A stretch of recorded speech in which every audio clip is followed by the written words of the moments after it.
Oh, hello! Welcome to the 5 Tech Things You Should Know About, brought to you by Mosey. I'm in my suite here in Las Vegas, Nevada, overlooking the desert. And I'm just getting ready for a spa. So let's get into your 5 Tech Things You Should Know About this week.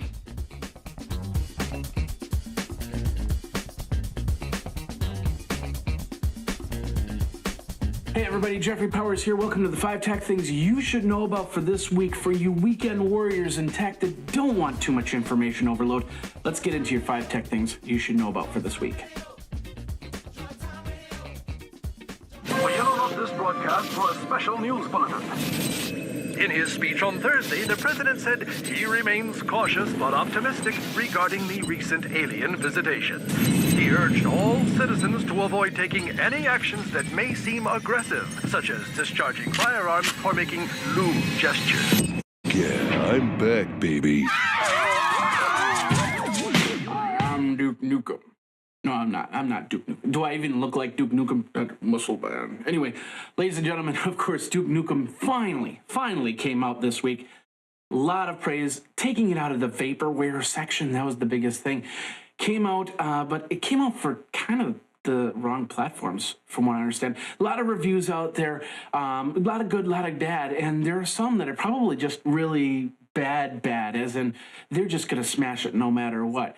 Now, the company that makes Duke Nukem has come out with a statement, and they're saying, you know, okay, if you do just a bash on Duke Nukem, not because of the game, not because of the gameplay, not because of whatever, if you do a bash just because you're doing a bash and we can really see that, then we're not going to send you another copy of Duke Nukem. A lot of reviews that are coming out for Duke Nukem, though, are pretty much saying the same thing, and that is the platforms. iPad is not a place to play Duke Nukem. It's kind of nice to have it on there, but it's not really you don't have the joysticks. You have some alternatives. You can get those little suction cup joysticks that we talked about at CES and a lot more, so you can give it more of a gameplay. But it really does ask the question, are there certain games on iPad or any type of tablet that really will work? Or would you want to just put it onto a game system like an Xbox 360 or a PS3? You can check out all the reviews out on the internet. We got a couple reviews over on Geekazine and links to the reviews, so you can check that out. But ladies and gentlemen, it's now not vaporware anymore. Duke Nukem is out, and I'm really glad on it. If you want to check out something that I did a couple years ago, I actually did a Bitstrips comic on how I made my Duke Nukem in Bitstrips, which was a pretty fun little project to do. So you can check that out either through Geekazine or through YouTube. So check that out.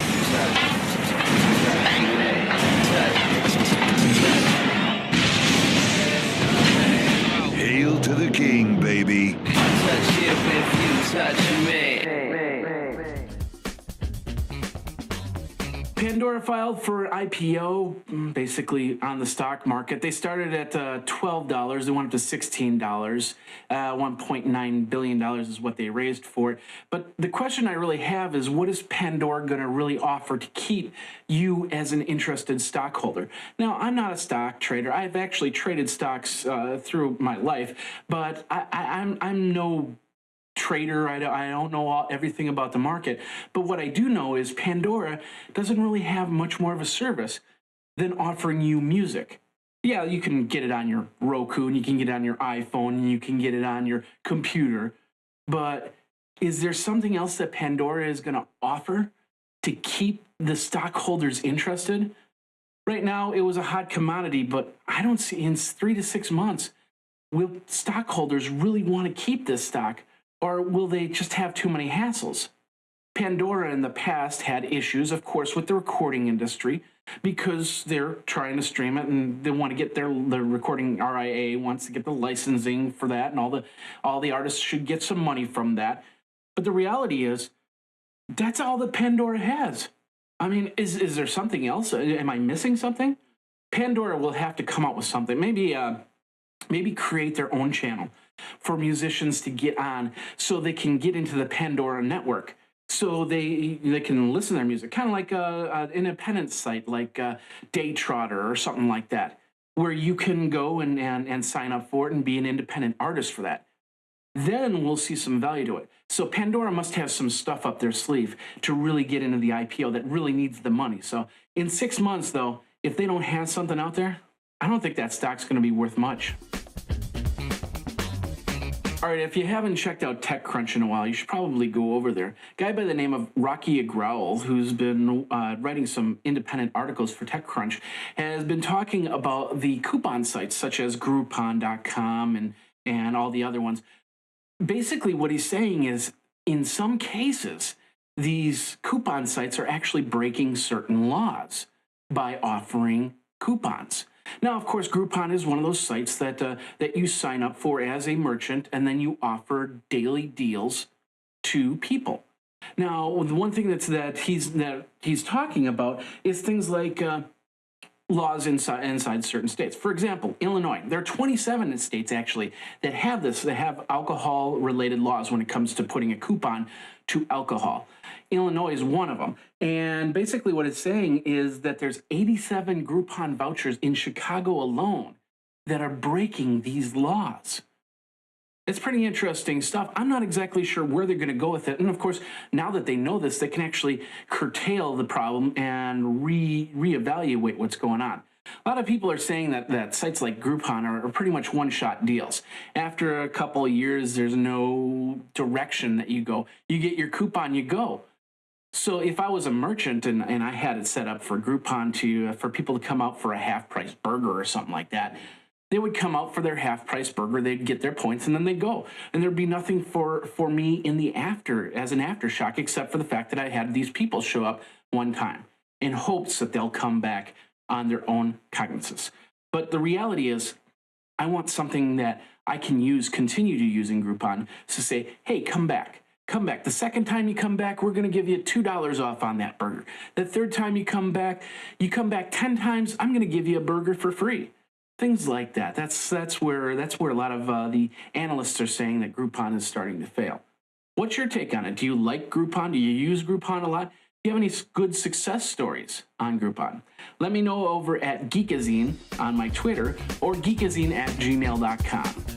And now it's the 5 things that I learned this week, and it's brought to you by Stitcher, where you go over to stitcher.com/geek, you download the mobile app for your iPhone, for your Android, for your BlackBerry, for your Palm Pre. It's absolutely free, by the way. And you could win yourself $100. All that by going over to stitcher.com/geek, stitcher.com/geek, and good luck in winning $100. Now let's get into the 5 things that I learned this week. Number 5, Google's Les Paul logo day was actually pretty cool, but it apparently was a pretty expensive one. Someone over at Extreme Tech reported that 10.7 million hours were logged in playing that logo, which turned into like a little guitar thing. I know I played it for about 15 minutes myself. That's about $285 million lost, because the average wage is $25 over on Google. I would have to say that the most waste of money is really the person that put together that report. Number 4, TMZ decided to take pictures of those people that didn't look so hot in bathing suits on beaches in places that we'll never get to. There's another $285 million lost.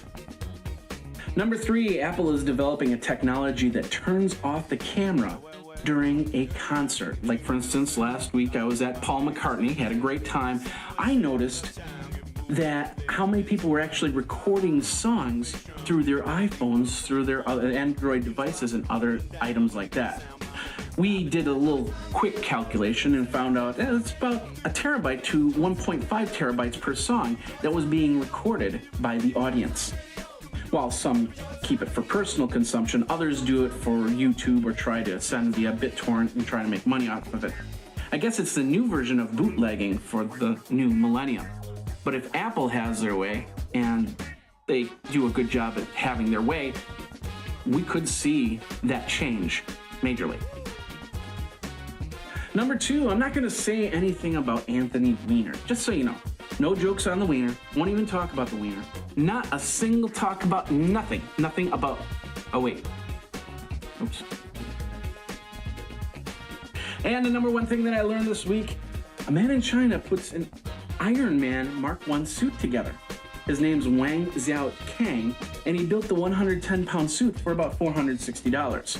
Of course, the surgery to put an arc reader in his chest actually adds it all up to about $20,000. I am Iron Man. And that is the 5 Iron Man tech things that we learned this week. All right, let's talk a little bit about Chromebook. Of course, Google's touting, oh, you should get yourself a Chromebook. It's one of the best things in the world, the Chromebook. You don't even have to worry about the operating system. It just opens up to a browser. You got the Wi-Fi internet. You can get to the internet. We got all these little applications you can, and they do have applications. If you haven't checked out Wave Accounting, if you're an independent business person, you should check it out. It's actually a pretty cool application inside of Chrome. But the real question is a Chromebook something that people really want? I mean, if I get a laptop, I want a laptop that has something, some power to it, a dual core, a quad core, 8 cores, 100 cores. But I want something like a Chromebook to be more of a tablet so I can do some quick surfing. I would go get an iPad before I'd go get a Chromebook because it's only really a $150 difference. Now, if a Chromebook was about $90 to $100, you know, like the $99 OLPCs that were supposed to come out, that would have made things a lot better. But in all reality, $349, that's for the Samsung Chromium book. That's really not worth any value to me. For some people, they'll find it. Some people, you know, hey, I've got staff inside Geekazine. I could give them all a Chromebook and say, hey, here's your laptop, go blog about things. I'll buy you a Chromebook, here, go blog about things. Once again, I can go up on eBay and find a $150 laptop that has a little bit more power than what this Chromebook has and give that to them and say, hey, you got this instead. Or I can just bite the bullet and buy them a tablet because there's a lot of great tablets out there now. So the reality is, do you want a tablet or do you want a laptop or a notebook, however you want to call it? I like the idea of Chromium, but I would like also the ability to actually detach maybe the keyboard from the Chromium tablet or notebook, and turn it into a tablet. Kind of like what Lenovo has been working on for the last 2 years, where you got the regular laptop, they take off the screen, boom, there's a tablet. Now, Apple has announced that in their new version of OS X line, they're going to have the functionality where you can actually boot up to a Safari browser and kind of bypass everything. But the reality is with a MacBook and MacBook Pro, and Mac for that matter, any operating system on Mac, even Windows, if I just put it in hibernation, I open it up, within 3 seconds that's up and running. So do I really need to have a boot? My main desktop computer has a thing called ExpressGate on it. I turned it off because it becomes more annoying than it becomes helpful. Because at the beginning it asks you a question. Do you want to boot up to ExpressGate or do you want to boot up to Windows? Yeah, I want to boot up to Windows. Forget ExpressGate. I turned it off. I have a feeling that people will be turning off the Safari option, and I think people will kind of shy away from the Chromebook. Kind of like thinking, yeah, it's kind of like a netbook. Why not just get myself a cheap $100 laptop and do the same thing?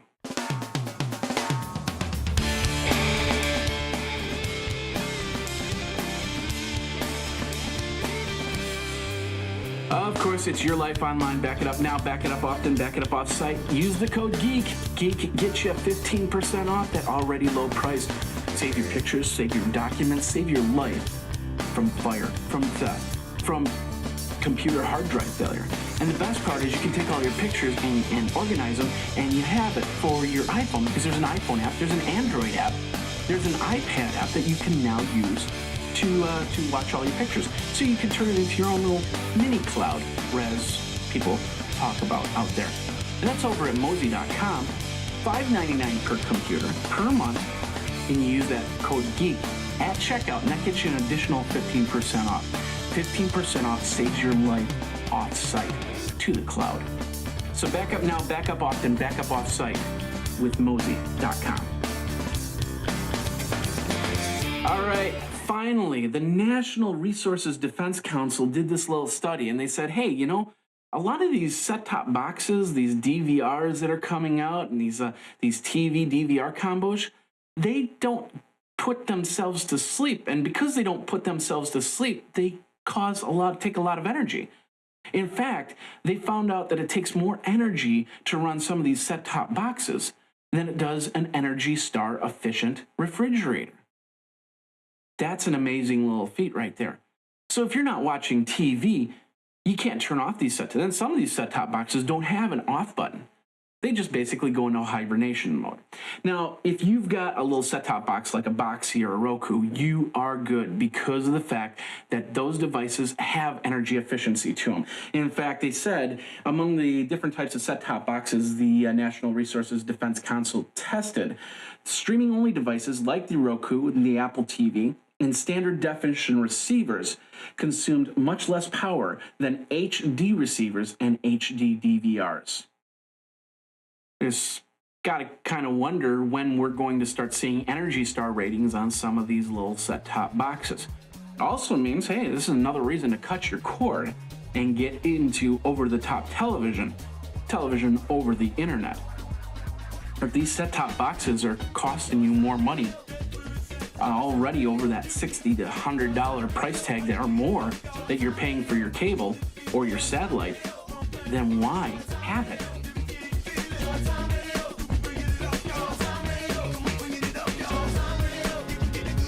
And that's the 5 tech things that you should know about. My name is Jeffrey Powers. Thanks a lot for watching. Thanks a lot for listening.